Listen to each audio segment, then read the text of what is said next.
हाँ लिख चुके हैं ना, राइट? हाँ बता क्या पूछ रहा? हाँ सर, वो उस दिन सर डाउट क्लास में सर आपने एक क्वेश्चन मुझे बताया था ना, वो वाला जिसमें वो हम निकालते थे क्यूब रूट्स में 1/z 1 - zk का मॉड वाला।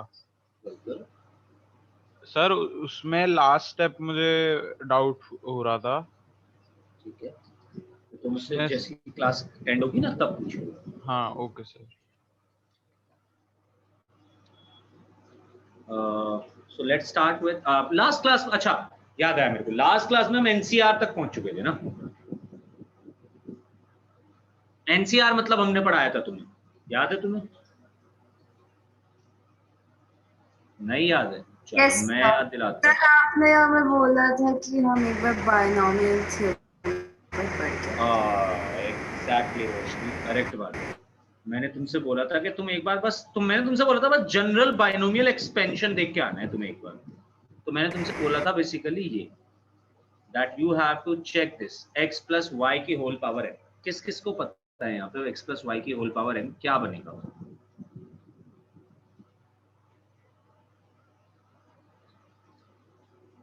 किस किस को पता है यहाँ पे x plus y to the whole power n क्या बनेगा? राहिम लास्ट क्लास की थी? हेलो। Yes sir. तो लास्ट क्लास में हमने ये बताया था कि ये x plus y to the whole power n ये बाइनोमियल एक्सपेंशन होता है, ये चेक करके आना है। किया था चेक? यस सर, लेकिन वो समझ नहीं आया, वो NC0AN करके ऐसा कुछ करके था। वो समझना नहीं था अभी तो बस तुम्हें वो याद करना है एक्सप्रेशन। चलो मैं तुम्हें ऐसे समझाता हूँ इस बात को। x प्लस वाई का होल स्क्वायर क्या होता है? उसमें c से कुछ करके सारा दिया हुआ था। वो यही है, यही वाला c है, वो कॉम्बिनेशन वाला c। ओके चलो पहले मैं तुम मुझे ये एक दो फॉर्मूले बताओ, बहुत ही तगड़े फॉर्मूले हैं। मुझे सर वो एक बायनोमियल एक्सपेंशन।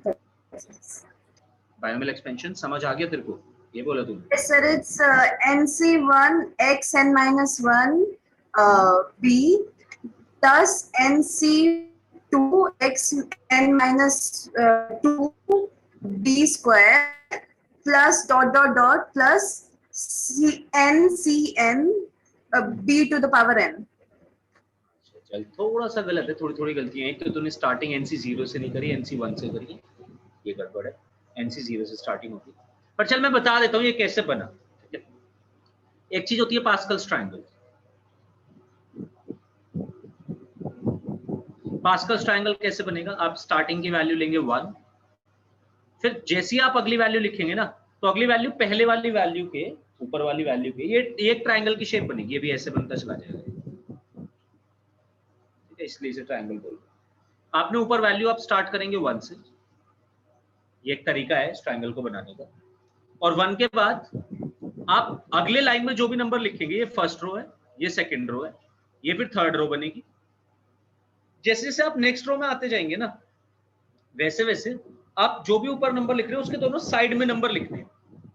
जैसे अब मैं अगला जो नंबर लिखूंगा, इस नंबर के दोनों साइड में नंबर होने चाहिए और इस नंबर के भी दोनों साइड में नंबर होने चाहिए, यानी कि इस बार 3 नंबर आने चाहिए।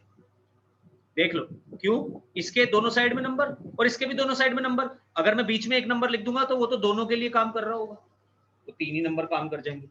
बट अगला जो नंबर मिलेगा ना, वो बीच के दो नंबर को जोड़ के मिलेगा। 1 + 1 2 और साइड में फिर से 1। अब जो अगला नंबर मिलेगा ना, 1 + 2 3 2 + 1 3 और साइड में फिर से 2 बार 1। अब जो अगला नंबर मिलेगा ना, फिर से यहाँ पे 1 1 + 4 3 + 3 6 3 + 1 4 1। करेक्ट है बात? क्या है तरीका है समझ बनाने वाला? फिर से समझा देता हूँ। स्टार्ट करेंगे हम टॉप पे 1 से, सेकंड रो में दोनों साइड 1 लिखेंगे। थर्ड रो से हमें समझना है, फर्स्ट और सेकंड रो तो यार फिक्स ही है, सही बताऊं तो। और एक रूल और फिक्स है कि आपको इसके साइडों में जो भी लेफ्ट मोस्ट और जो भी राइट मोस्ट नंबर होगा वो हमेशा 1 होगा। बीच के जो नंबर्स होंगे उनका रूल ये है कि वो ऊपर वाले नंबर्स को ऐड करके मिलने होंगे। जैसे कि तीसरे वाली रो में 3 नंबर होने चाहिए थे, और ये कैसे बनेंगे 3 नंबर्स? जिस जोन सी रो चल रही है उसमें उतने ही नंबर्स हैं, आप ऐसे भी याद रख सकते हो इसको। फर्स्ट रो में 1 नंबर 1, सेकंड रो में 2 नंबर दोनों 1, थर्ड रो में 3 नंबर, साइड वाले दोनों तो 1 ही होंगे, बीच वाला नंबर मिलेगा ऊपर के दोनों को ऐड करके।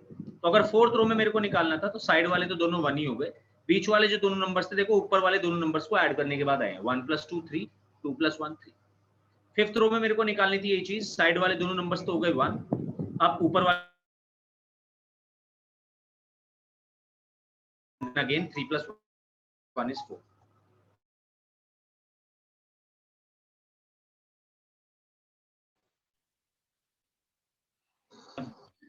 फिर बनाया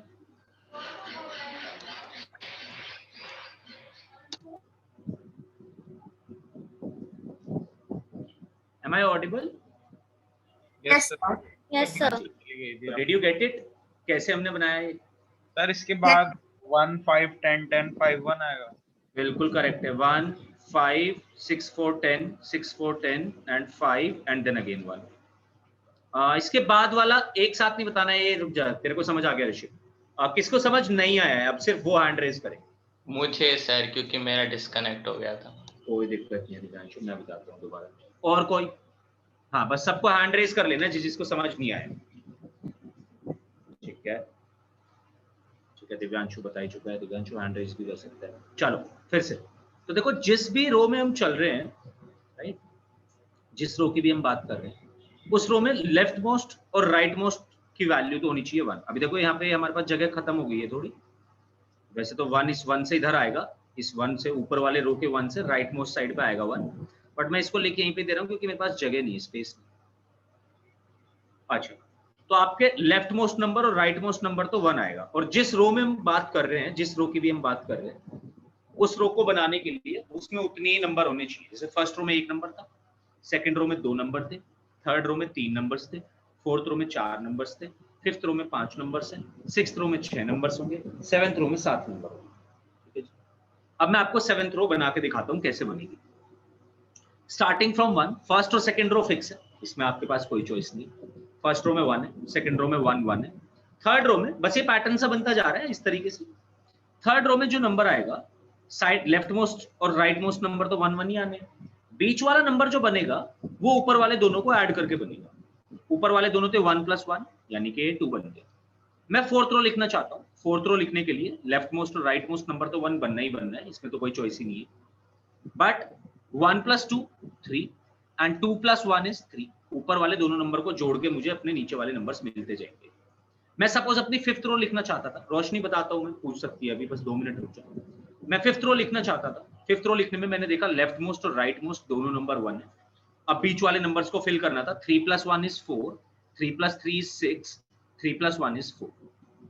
मैंने देखा सिक्स्थ रो की बात कर रहा हूं मैं, लेफ्ट मोस्ट और राइट मोस्ट नंबर तो 1 1 ही होने, बीच वाले नंबर्स क्या बनेंगे, 1 + 4, ऊपर वाले दोनों नंबर्स को ऐड किया 1 + 4 तो इनका सम लिख दिया नीचे 5, 4 + 6 को ऐड किया ये बन गया 10, 6 + 4 को ऐड किया ये भी बन गया 10, 4 + 1 को ऐड किया ये बन गया 5। अब नेक्स्ट रो क्या बनेगी दिव्यांशु? क्या अभी तक तेरे को, दिव्यांशु, अक्षत एंड सुष्मित, क्या तुम्हें ये बात समझ आई? 7 + 5 6। बिल्कुल ठीक है। 15 रुक जा, अभी रुक जा, बताइए ये बात। रोशनी क्या पूछना चाहती है, पूछ सकती है। सर मैं अगला रो बता। बच्चा वॉइस क्रैक होती है तुम्हारी। सर मैं अपना वो अगला रो का आंसर बताना चाहता अच्छा, अगले का आंसर करना है, ठीक है। चल पहला नंबर बताइए क्या होगा? हूँ। 6। 6 करेक्ट है। नेक्स्ट नंबर क्या होगा दिव्यांशु? रुक जा, सबसे पूछना है मेरे को इसी में। सर 5 + 10 15। 15। नेक्स्ट नंबर अक्षत क्या होगा? 10 + 10 20। करेक्ट है। नेक्स्ट नंबर क्या होगा सुष्मित?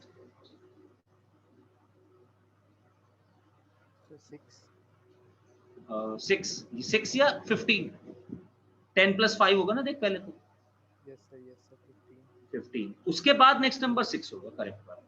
और फिर ये 1 आएगा, 1 थोड़ा और इधर आएगा, हमारे पास स्पेस नहीं है इसलिए हमने यहाँ पे लिख दिया इसको। ठीक है जी, ये बात समझ आई आपको?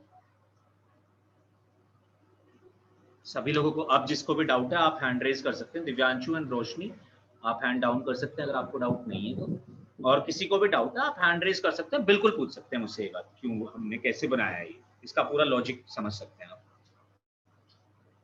फिर मैं आपको बताऊंगा क्यों बनाया है। बनाने का तरीका तो ये था। सर ये क्यों टेबल बनाया? इंफिनिटी तक होती है? हाँ, कोई बच्चा हमेशा कहीं तक भी बढ़ा सकते हैं आगे, और भी आगे बढ़ा सकते हैं। ओके अभी तुझे समझ आ जाएगा, ये टेबल तो कहीं तक भी हो सकती है, वो तो डिपेंड करता है हमारा काम, हमें क्या करना है, इसका यूज सर समझ। इसको कहते क्या है?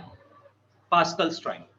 सर ये जरूरी है 1 से शुरू हो, कोई और नंबर से शुरू नहीं हो? बिल्कुल बिल्कुल 1 से जरूरी हो।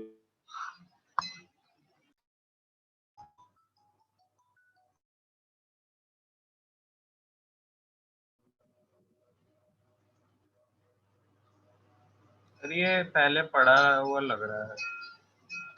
हो सकता है पढ़ाओ, एनटीएससी में पढ़ाया जाता है। हाँ यस।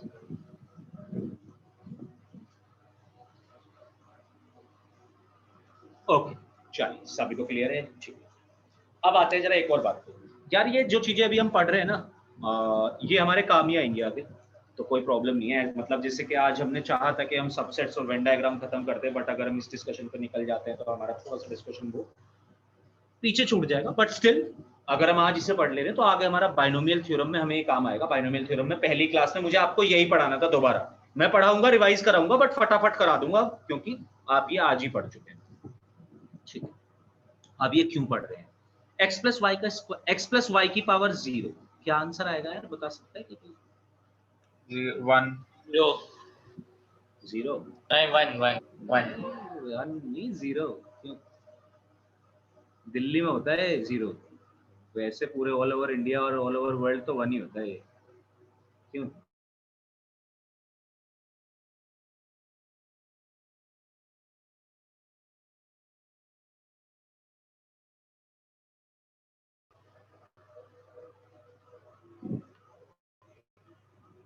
अच्छा, x प्लस वाई की पावर 1 क्या हो गया? Sir x plus y. x plus correct. Sir इसमें ये 2 भी इसको मैं 1x एंड 1y लिख सकता हूँ। Yes sir. अच्छा, x प्लस वाई का स्क्वायर क्या होता है? Square plus y square plus x square plus 2x भी x y plus y square. Sir 1 to 1 यहाँ पे बन रहा है। बस बस बस बस, अब समझो जरा ये पास्कल्स ट्रायंगल क्यों बनाया गया था। ये बहुत महान आदमी थे, ऐसा हल्के में मत लेना। तो इन्होंने ये बनाया इसलिए, कुछ भी है। ये इन्होंने पावर्स को कैलकुलेट करने के लिए बनाया कि अगर आप कोई भी पावर कैलकुलेट करना चाहते हैं तो आपका कोफिशिएंट क्या होगा उसको कैलकुलेशन के लिए। आप x प्लस वाई की पावर 1 कैलकुलेट करना चाहते हैं, देखो ऐसा बन जाएगा, x का कोफिशिएंट 1, y का कोफिशिएंट 1।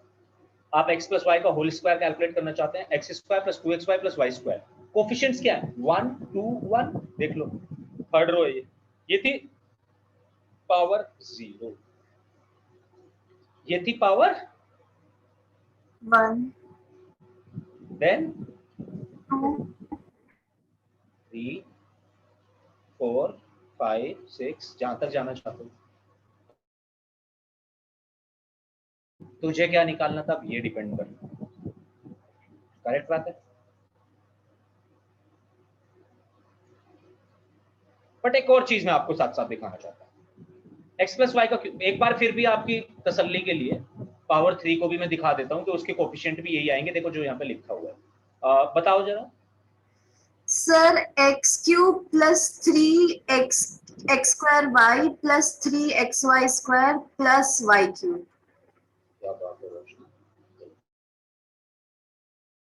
सर हम फॉर्मूला निकाल सकते हैं, जैसे इसमें तो सर हमको पता है तो थी, चलो आप खुश तो हो ही जाओ इस बात से कि हाँ मैं आपको दिखाना चाहता था, बट इसका रीजन जो था वो कुछ और था। ऋषिक कुछ पूछना चाहते हो? हाँ सर मैं कह रहा था कि जैसे अगर सर हमें बोल दिया पावर 6 का कोई जनरल फॉर्म बताओ कि कैसे, जैसे इसमें x square x plus y square का ये होता है, तो सर अगर पावर 6 का हो तो हम निकाल सकते हैं वो।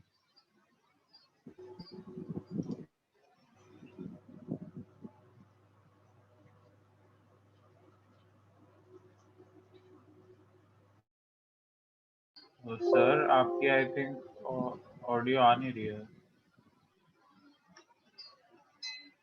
हाँ ऋषिक, वॉइस कट गई थी, एक सेकंड रुक यार, मेरे थोड़ी सी नेटवर्क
ऋषिक आप पूछ रहे हो यार, क्या पूछना चाहते हैं? अब प्रॉब्लम नहीं है।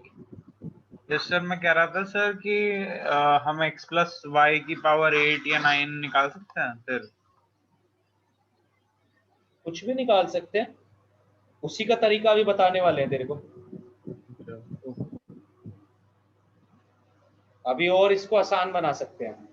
एक तो वो पास्कल्स ट्रायंगल, बट ऐसे थोड़ी ना बनाएंगे ऋषिक, हम बार बार के पास्कल्स ट्रायंगल बना रहे हैं और इतना टाइम लगाएं। हाँ आयुष, चेक कर चुका हूँ मैं, बट अभी मेरे को कंप्लीटली चेक करना है, इसके बारे में भी बात करेंगे हम नेक्स्ट क्लास में करेंगे। पहले मैं पूरी इन्फॉर्मेशन ले लूँ, तब हम बात करेंगे इसके बारे में। ओके, सो ऋषिक, एक तरीका तो ये है ही कि हम इससे पास्कल्स ट्रायंगल से पावर 8 या 9 निकाल सकते हैं, या जैसे उर्वशी ने भी पूछा था कि सर हम इसको कहाँ तक बढ़ा सकते हैं, कहीं तक भी बढ़ा सकते हैं, कोई प्रॉब्लम नहीं। नहीं सर, लेकिन उसमें तो सिर्फ कोएफिशिएंट पता लगेगा ना। मैं बिल्कुल सिर्फ कोएफिशिएंट पता चलेगा। अब हम इस पैटर्न को ही समझने वाले हैं, अभी रुक जा जरा, अभी तो मैंने कुछ भी नहीं समझाया इसमें, अभी तो सिर्फ आपको एक पास्कल्स ट्रायंगल समझाया गया है। तो ये पैटर्न पहली बार किसी ने पास्कल्स ट्रायंगल बनाया, ठीक है। पास्कल्स ट्रायंगल को उसने देखा कि यार इसी तरीके से तो इनकी पावर्स बढ़ रही है, मतलब सॉरी, इसी तरीके से तो इनके कोएफिशिएंट्स बढ़ रहे हैं। फिर इसके बाद एक जनरल फॉर्मूला बढ़ाया गया। कैसे बन रहा है ये? समझ आ गया तेरे को? बोल रहे थे यस सर। देखो, पहली चीज x प्लस वाई का होल क्यूब जो भी मैंने लिखा है, इसमें मैं आपको दो चीजें दिखाना चाहता हूँ। एक चीज के इनके कोफिशिएंट 1 3 3 1 ही है, जो कि यहाँ से निकल सकते हैं, और इस कोफिशिएंट को और आसानी से निकालने का तरीका भी अभी हम देखेंगे। ये तो एक तरीका था पास्कल्स ट्रायंगल। दूसरा तरीका, दूसरी चीज जो आपको यहाँ से पता करनी है, ये देखो इनकी पावर्स का भी तो पैटर्न चल रहा है। सबसे पहले पावर x का क्यूब स्टार्ट हुई थी, फिर उसके बाद x स्क्वायर, यानी कि x की पावर 1 घटी, y की पावर यहाँ पे 0 थी, ऐसे भी तो बोल सकता हूँ। हाँ यस सर, देखो दोनों पावर्स का सम हमेशा 3 ही तो है। दूसरी बात, हर बार दोनों पावर्स का सम मिला के 3 3 3 3 3 3 3 3 3 यही आ रहा है। Yes sir. एक और x घटते हुए आ रहा है, हाँ x घटते हुए आ रहा है और y बढ़ते हुए जा रहा है। जो पहली टर्म थी वो स्टार्ट हुई x क्यूब से, जो भी हम वैल्यू निकालना चाह रहे थे, और जो दूसरी टर्म थी y, उसकी पावर शुरू हुई थी 0 से। हर टर्म के बाद एक एक पावर y की बढ़ती जा रही है, x की एक एक पावर घटती जा रही है। पैटर्न मिल गया आपको। अब मैं आपको इसी पैटर्न के तहत जरा आप लिखना सीखिए x प्लस वाई की पावर 4। आइए, x प्लस वाई की पावर 4 अगर मैं सॉल्व करता हूँ, अभी छोड़ दो, कोफिशिएंट पे चलेंगे भाई, कोफिशिएंट की बात करेंगे, पहले जरा पैटर्न सीख ले फटाफट। आओ, स्टार्टिंग फ्रॉम x की पावर 4, करेक्ट है बात। अगली टर्म क्या होनी चाहिए? x cube by x cube into y की पावर 1, x की पावर 1 घटेगी, y की पावर 1 बढ़ेगी। अगली टर्म क्या होनी चाहिए? x square y square. Correct बात है। अब रुक जा जरा, अब किसी और से पूछने दे मेरे को। राहिन, नेक्स्ट टर्म क्या होनी चाहिए? राहिन, नेक्स्ट टर्म देख, x की पावर्स घटती जा रही है, y की पावर्स बढ़ती जा रही है। अरे x y cube, x y cube. X y cube, correct बात है। सुहानी, नेक्स्ट टर्म क्या होनी चाहिए? सर मेरे को विजिबल नहीं है, मतलब अगर हाँ अब आ गया। Yes sir. Sir next term हो जाएगा, x की पावर 1 घटेगी, y की पावर 1 बढ़ेगी। हाँ तो फिर वो x 0 नहीं होना चाहिए सर। तो मतलब x की पावर 0 1 ही हो जाता है। यस सर, तो फिर वो बाय तो 4 हो जाएगा ना। बस y की पावर 4 हो जाता है, करेक्ट बात है। उर्वशी, सुष्मित, समझ आई दोनों लोगों को ये बात? Yes sir. Yes, sir. तो सर x पावर 4 की जनरल फॉर्म होती है। ये x प्लस वाई की पावर 4 की जनरल फॉर्म होती है, बिल्कुल सही बात है। अभी बस अब कोएफिशिएंट इसके कोफिशिएंट भी लिखने हैं, अब इसके कोफिशिएंट भी लिखने हैं। ये 1 होगा, ये 4 होगा, ये 6 होगा, ये 4 होगा, ये 1 होगा। ये पावर 4 के कोफिशिएंट यही तो दे रहा है मैं पास्कल्स ट्रायंगल में। अक्षत एंड दिव्यांशु, क्या है बात समझ आई? Yes sir. करेक्ट है एकदम। Yes sir, yes sir. एक minute,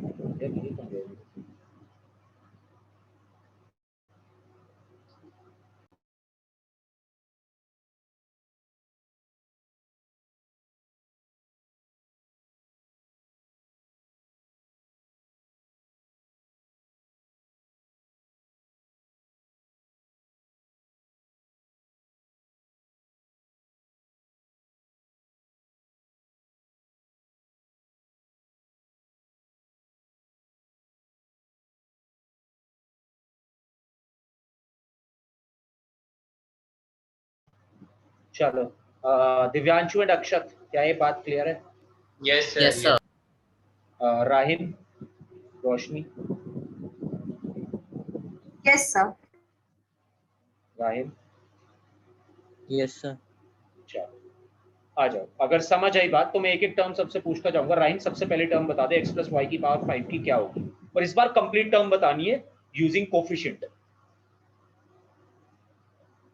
first term X2Y4.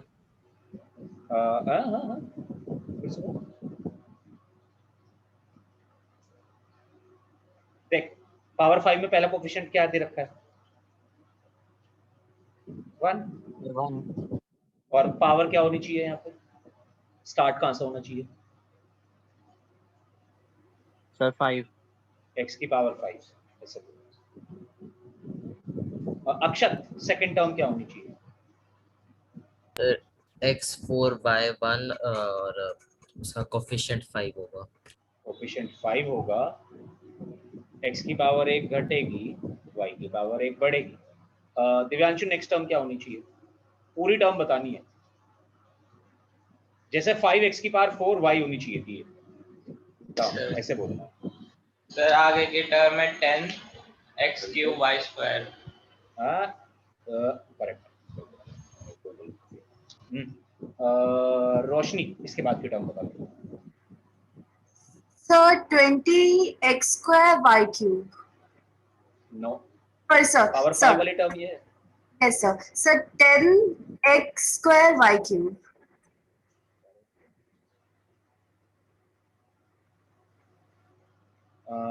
Urvashi इसके नेक्स्ट वाली टर्म बता। सर 5x y की पावर 4। सुहानी लास्ट टर्म बता। फिर से सुहानी का लास्ट नंबर है।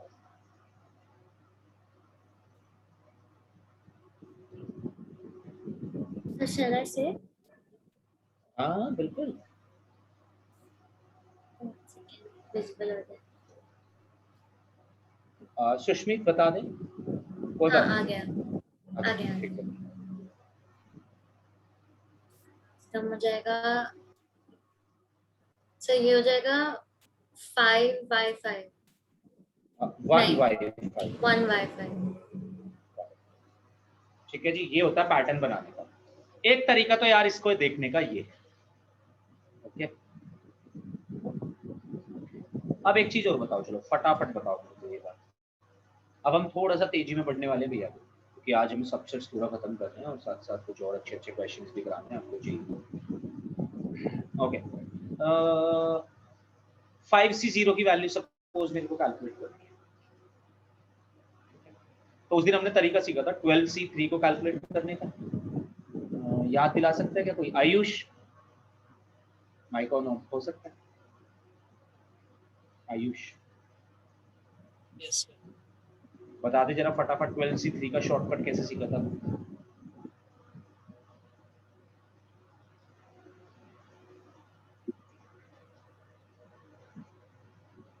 कौन जानता है 12c3 का शॉर्टकट कैसे सीखा था उस दिन? सर मुझे पता है। बता दे।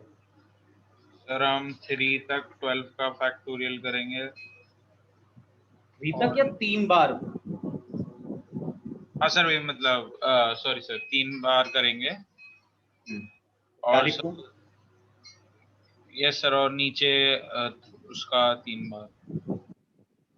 नीचे वाले टर्म का फैक्टोरियल सीधा, और 12 को 3 बार एक्सपैंड करना है बस, यानी कि 12 into 11 into 10।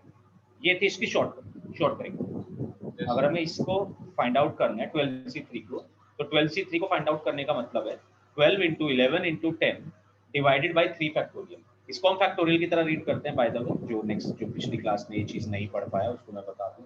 और फैक्टोरियल का मतलब ये होता है, अगर हमें फैक्टोरियल कैलकुलेट करना है किसी भी वैल्यू का, तो 3 फैक्टोरियल इज 3 into 2 into 1, यानी कि उस नंबर से लेके 1 तक का सारे नेचुरल नंबर्स का प्रोडक्ट। इसकी जो वैल्यू आएगी वो 3 फैक्टोरियल की वैल्यू हो जाएगी वहां उस नंबर से लेके जी। यानी कि सपोज अगर मैं 4 फैक्टोरियल निकाल रहा हूं, तो 4 फैक्टोरियल का मतलब हो गया 4 into 3 into 2 into 1, वैल्यू बनी 24।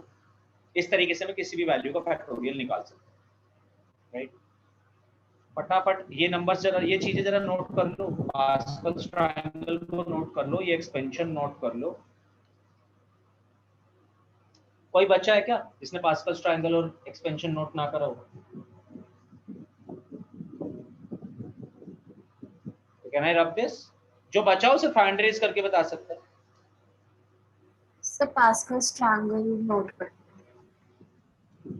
अच्छा, पास्कल्स ट्रायंगल नोट कर लिया, कर लो, कोई दिक्कत वाली बात नहीं है, फटाफट लेकिन करो ये बस।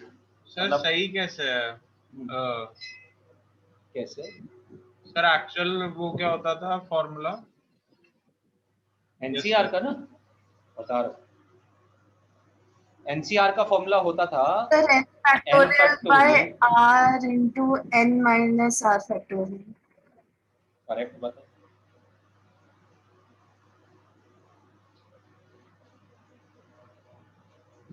हेडिंग डाल लो पास्कल्स ट्रायंगल।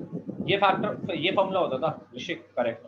अब इसको मैं तुझे बताऊंगा कभी कि करेक्ट ये क्यों आया है। ये शॉर्ट ट्रिक तो हम बाद में सीखेंगे, अभी अपने को डिटेल में नहीं घुसना है।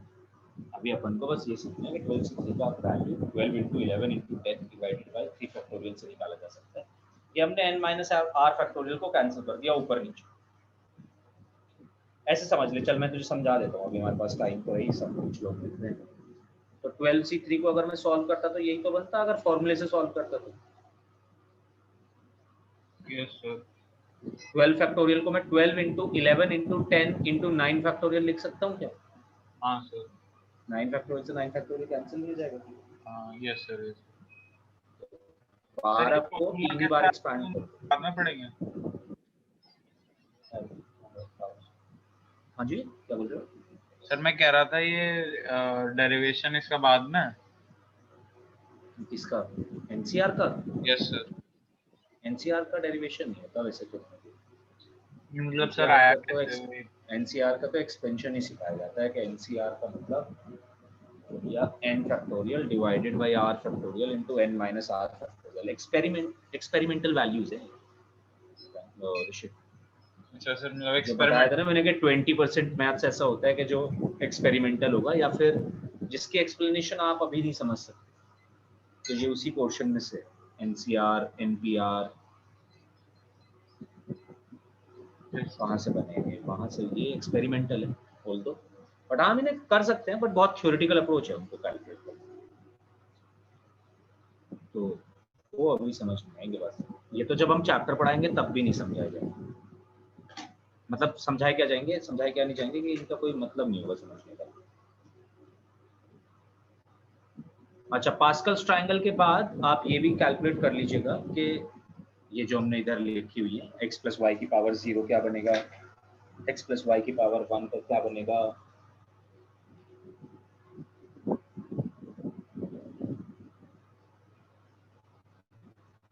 सब चीजें फटाफट नोट कर लो एक से।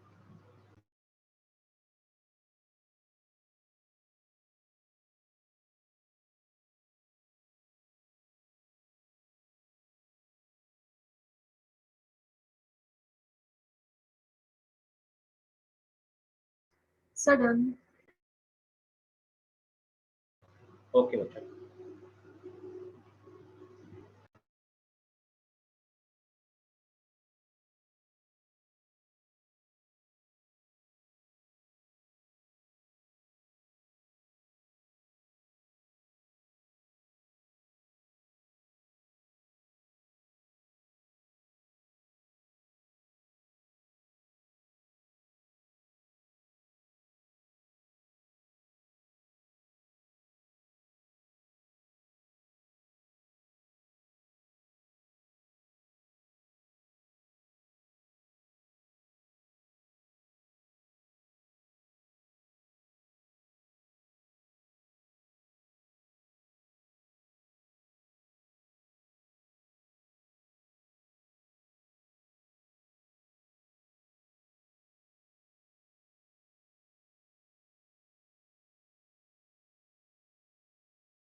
हाँ जी, तो एक बात तो ये कैसे बन रहा है। अब जरा एक और बात देखिए, ये जो 1 फिर से एक बार पास्कल्स ट्रायंगल पे एक बार ही मैं आपको फिर से दिखाना चाहता हूँ। मान लो 12C3 की वैल्यू तो चलो आपको आ गई कैलकुलेट। 12C3 की वैल्यू हमें कैलकुलेट करनी थी, दो तरीके से हो सकती है। या तो हम इसको लिखते हैं 12 फैक्टोरियल, ऊपर वाले का फैक्टोरियल डिवाइडेड बाय नीचे वाले का फैक्टोरियल, इनटू डिनोमिनेटर में इनटू पावर में से 3 घटाएंगे यानी कि 9 n माइनस r फैक्टोरियल। या फिर एक तरीका था ये कैलकुलेट लिए बनाया है या फिर गलती से ये इंटीग्रेशन वाला? क्या बोल रहे हो शेख? सर मैं कह रहा था ये आपने इंटीग्रेशन वाला वो क्यों लगाया? कौन से? फिर वो लेफ्ट में एनसीआर के यार इंटीग्रेशन नहीं बनाया है, तो मैंने ऐसी लाइन की। अच्छा तो इसका एक तरीका है कि 12 factorial divided by 3 factorial into 9 factorial, या तो हम ये लिखते हैं या फिर अच्छा मुझे लगता है तुमने इंटीग्रेशन पढ़ लिया है ना उसमें फिजिक्स में। सर वो बहुत बेसिक, बस एक ही फार्मूला हो फिजिक्स। 12 इंटू 11 इंटू 10, या फिर दूसरा तरीका है कि हम 12 को 3 बार एक्सपैंड करें। एक्सपैंड करने का मतलब है कि अगर मैं 12 फैक्टोरियल लिख रहा होता तो लिखता 12 into 11 into 10 into 9 into up to 1 तक सारों का प्रोडक्ट। तो मैं 12 को 3 बार ही लिखूं, बस उसी चीज को, उसी पूरे के पूरे फैक्टोरियल को बस 3 बार लिखूं, 12 इंटू 11 इंटू 10 तक, और डिवाइड कर दो नीचे सीधा 3 फैक्टोरियल से, तो ये भी इसका आंसर हो जाएगा। करेक्ट है। अब मान लो मेरे को 12C0 निकालना था, फटाफट एक बार ये दो चीजें देखो, एक 12C12 और एक 12C0, या 12C12 और 6C6, कुछ भी देख लो। इस चीज को दोनों तरीके से समझ लो। 12C0 अगर मुझे निकालना होता तो इससे नहीं निकाल पाऊंगा मैं इससे नहीं निकाल पाऊंगा। ये वाला जो मेथड है जिसमें हमने डायरेक्टली एक्सपैंड कर दिया था, इसको मुझे इससे ही समझना पड़ेगा। इसका आंसर होगा 12 factorial divided by 0 factorial into 12 minus 0 यानी कि 12 फैक्टोरियल। करेक्ट बात है, फॉर्मूला तो ऐसे ही एप्लीकेबल होगा इस पे। Yes sir. 12 फैक्टोरियल से 12 फैक्टोरियल कैंसिल हो जाएगा, ऊपर नीचे दोनों सेम ही चीजें। और 0 फैक्टोरियल की वैल्यू मैंने आपको बताई थी उस दिन, लिख लीजिए अभी। 0 फैक्टोरियल इज 1, 1 फैक्टोरियल इज 1 ही होगा 1 फैक्टोरियल। तो 0 फैक्टोरियल को आपको बता दिया जाता है क्योंकि 0 फैक्टोरियल डेफिनेशन से अलग है थोड़ा हटके, इसलिए 0 फैक्टोरियल थोड़ा एक मतलब वियर्ड सी चीज है यहाँ पे। 0 factorial is an exception. 0 factorial की वैल्यू 1 है, 1 फैक्टोरियल की वैल्यू भी 1 है, 2 फैक्टोरियल की वैल्यू 2 इंटू 1 होगी यानी कि 2 होगी। करेक्ट बात है। 3 फैक्टोरियल की वैल्यू 3 इंटू 2 इंटू 1 यानी कि 6 होगी।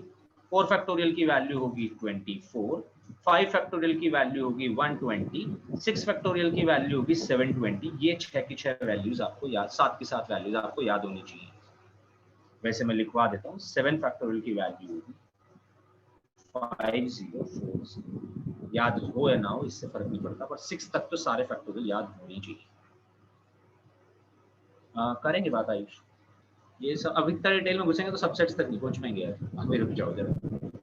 तो अभी डिटेल्स में नहीं घुसना इसके, अभी तो इसको समझ लो बस मोटा मोटा फटाफट। अभी भी बहुत सारी बातें आप एक्स्ट्रा जान चुके हो, इतने की जरूरत थी नहीं हमें, बट फिर भी मैं बता दे रहा हूँ चलो आपको। अच्छा अब एक बार 66 की वैल्यू कैलकुलेट करना सीख लो। 66 को कैलकुलेट करना था, हाँ जी सॉरी अभी तो 12C0 ही कैलकुलेट नहीं करें। 12C0 को अगर हम कैलकुलेट करते तो 12 factorial divided by 0 factorial into 12 factorial. 12 factorial से 12 फैक्टोरियल कैंसिल हुआ, 0 फैक्टोरियल की वैल्यू ऑलरेडी 1 है, तो यानी कि 12C0 का मतलब हो गया 1। 66 को कैलकुलेट करना है तो ये बना 6 फैक्टोरियल ऊपर वाले का फैक्टोरियल डिवाइडेड बाय नीचे वाले का फैक्टोरियल, और 6 माइनस 6 यानी कि 0 का फैक्टोरियल। वैल्यू देखो ध्यान से, इसकी भी 1 है, 6 से 6 कैंसिल हो जाएगा, 0 फैक्टोरियल ऑलरेडी 1। करेक्ट बात है, इसमें किसी को भी प्रॉब्लम सर ये ऐसे माइनस करना जरूरी होता है हर बार ही? हाँ प्रॉब्लम तो यही है ना। सर 6C6 तो शॉर्टकट मेथड से भी सेम ही आएगा 1। 66 को शॉर्टकट मेथड से सॉल्व कर सकते हैं एटलीस्ट। 12C0 को तो सॉल्व करना, थोड़ा एक्सपैंड करना हमें समझ नहीं आएगा कि 12 को 0 बार एक्सपैंड करना है। 12 को 0 बार एक्सपैंड करने का मतलब 1 ही हो गया, ऐसे समझ लो कि एक बार भी एक्सपैंड नहीं किया, लिखा ही नहीं हमने कुछ भी, 1 ही है बस। अब एक बार फिजिकल सिग्निफिकेंस और समझ लो यार मेरे साथ इस बात की। उस दिन मैंने आपको बताया था एनसीआर की फिजिकल सिग्निफिकेंस क्या है। बोले तो एनसीआर का मतलब क्या है? क्या है एनसीआर? हाँ ये सर, ये आप लाए कहीं से भी एनसीआर उठाकर और पढ़ाना शुरू कर दिया आपने हमें एनसीआर। हमें तो सेट्स पढ़ाया जा रहा था, अब हमें सेट्स पढ़ाया जा रहा था तो सेट्स के बारे में बात करो। ये एनसीआर के बारे में कहाँ से बात शुरू हो गई यार? ये एनसीआर ना बड़ा इंपॉर्टेंट टॉपिक है, ये 11th में बिल्कुल हालतें खराब करके रखेगा तुम्हारी एनसीआर, क्योंकि PNC is a very important topic. PNC बोले तो परम्यूटेशन एंड कॉम्बिनेशन, और उसका काम होता है काउंटिंग को आसान बनाना। दोबारा सुन लो, पीएनसी का काम है काउंटिंग को आसान बनाना। काउंटिंग को आसान बनाने का काम और हालत खराब करके रख देगा। हाँ, इसलिए क्योंकि फायदा क्या काउंटिंग तो इससे अच्छा तो मैं काउंटिंग ही डायरेक्ट कर लूँ ना। नहीं होगी बेटा, ये मैं तुझे गारंटी देके बोल सकता हूँ, बिल्कुल नहीं होगी। और ये सोच के एनसीआर ही अगर हमारी इतनी हालत खराब कर सकता है, तो अगर तुमसे नॉर्मल काउंटिंग करा लेते ना, तो भाई मतलब पेपर बीत जाएंगे, दिन बीत सकते हैं, काउंटिंग खत्म नहीं होगी। सर 1 लाख तक सारे नंबर मल्टीप्लाई या वो करने हो तो फिर इसके आंसर आते हैं ऐसे 2-2, 4-4 लाख, 5 लाख, 6 लाख, 8 लाख, 9 लाख। कैसे करोगे काउंटिंग? मतलब तुमसे नंबर्स जो जहां जहां पे अप्लाई होगा, एप्लीकेबल होने के बाद इसका आंसर आएगा 8-8, 9-9 लाख। तो सर 10 तक फैक्टोरियल पूरा याद करना पड़ेगा? नहीं 10 फैक्टोरियल तक की बात नहीं है, वो तो अभी ये जहां जहां अप्लाई होगा इसमें कुछ कुछ और चीजें भी मल्टीप्लाई होंगी। ऐसे भी तो हो सकता है ना, देख 10c4 into 21c3 into 41c3, तो अब ये मिला के तो बहुत बड़ा हो जाएगा ना मल्टीप्लाई करके। Yes sir. तो ऐसी सी कैलकुलेशन होगी, तो ये हालतें खराब तो रखेगा। देखो ये तो बात की है, क्योंकि ये one of the toughest chapter है 11th क्लास का, but this is very important as well, क्योंकि यार ये जो है हमारा काम आएगा, बार बार काम आएगा, और इसका काम ये होगा कि ये काउंटिंग को आसान बनाएगा। एंड व्हेन आई से दिस, ये काउंटिंग को आसान बनाएगा, तो ये एक्चुअली बनाएगा, ऐसी बात नहीं है। काउंटिंग को तो ये काफी आसान बनाएगा, बस ये बात है कि अब हम इसको कितना समझ पाते हैं। तो पहले आप ये समझिए एनसीआर क्या है। एनसीआर का मतलब है selection of R objects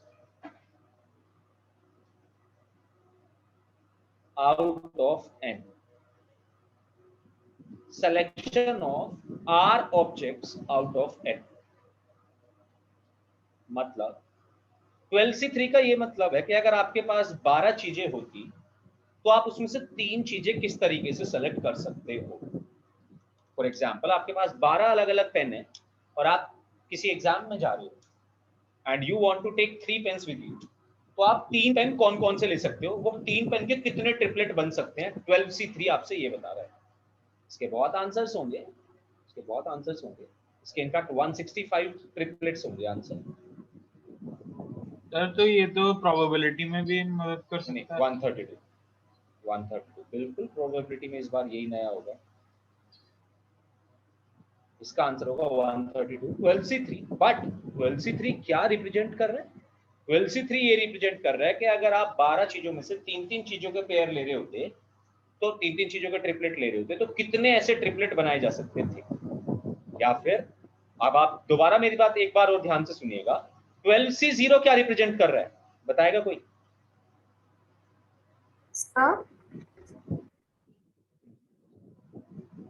sir मतलब कि हमारे पास 12 पेन्स हैं या बुक्स है कुछ भी, और उनमें से हमें 12 ऑब्जेक्ट्स हैं, ऐसे 12 ऑब्जेक्ट्स है, और उनमें से हमें मतलब 0 का मतलब कॉम्बिनेशन 0 सेलेक्ट है। यस सर, 0 सेलेक्ट करना है, करेक्ट है ना। 12 में से 0 को ऑब्जेक्ट सेलेक्ट करना है, तो 12 में से कोई भी ऑब्जेक्ट सेलेक्ट नहीं करना है, इसका तो यही मतलब हो गया। बोलो। तो सर एक 1 कहाँ से आ गया? अभी सुन तो जा, एक तरीका है ना उसका भी। 12 में से कोई ऑब्जेक्ट सेलेक्ट ना करने का भी तो एक तरीका है, कि नहीं करा कोई सेलेक्ट, ये भी तो खुद में एक तरीका है। भाई आप 12 में से ऑब्जेक्ट सेलेक्ट कर सकते थे, बट आपने नहीं किया, तो आपने एक चॉइस चूज करी ना, आपका एक डिसीजन था ना। क्या डिसीजन था? कि हम कोई भी चूज नहीं कर रहे। ये भी तो अपने आप में एक तरीका है भाई, बोलो। Yes sir. भाई पेन हम लेके जा रहे थे, 12 पेन थे हमारे पास, एक सेकंड। हाँ मेरी आवाज आ रही है? Yes sir, yes sir. Yes sir. मुझे तुम्हारी नहीं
हाँ जी, am I audible guys? Yes, sir. Yes, sir. तुम लोग ऑडिबल ही नहीं हो, मेरे को क्या हो क्या रहा है, तुम्हारी आवाज ही नहीं आती। Sir are be audible? Sir आपकी आवाज आ रही है। No, let me check it. Hello, yes sir, can you hear us? Yes yes yes I can now, now I can, cool, ठीक है। तो 12 में से 0 ऑब्जेक्ट सेलेक्ट करने का तरीका भी तो एक ही तरीका है यार, मैं ये बता रहा था आपसे। सपोज आपके पास 12 पेन है और आपने एक भी पेन नहीं लेना, तो आपने एक भी पेन नहीं लेना भी तो खुद में एक तरीका है, ये भी तो एक वे है, way of choosing. Yes, sir. तो 12C0 का भी एक तरीका है, मतलब कि आपने 0 ऑब्जेक्ट सेलेक्ट नहीं करे तब भी आपका एक डिसीजन है, ये भी एक चॉइस है कि आप कुछ भी सेलेक्ट नहीं कर रहे, राइट।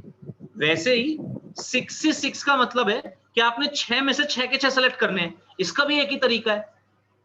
आपके पास 6 पेन थे, 6 के 6 लेने हैं आपको, तो 6 के 6 आपने उठा लिए, ये भी एक तरीका है। तो हमेशा जब भी हम किसी चीज का C0 निकालते हैं या किसी चीज के साथ C6 निकालते हैं तो इन दोनों का आंसर 1 आता है, राइट। ये आप याद रख सकते हैं। अच्छा, अब एक बार जरा पास्कल्स ट्रायंगल पे आओ, जो हमारे हेलो सुनीता, बच्चा तुमने लेट ज्वाइन की है class? Yes, sir. Okay, so you have to watch this video first, तब आपको समझ आएंगी बातें, क्योंकि अभी तो हम काफी आगे बढ़ चुके हैं।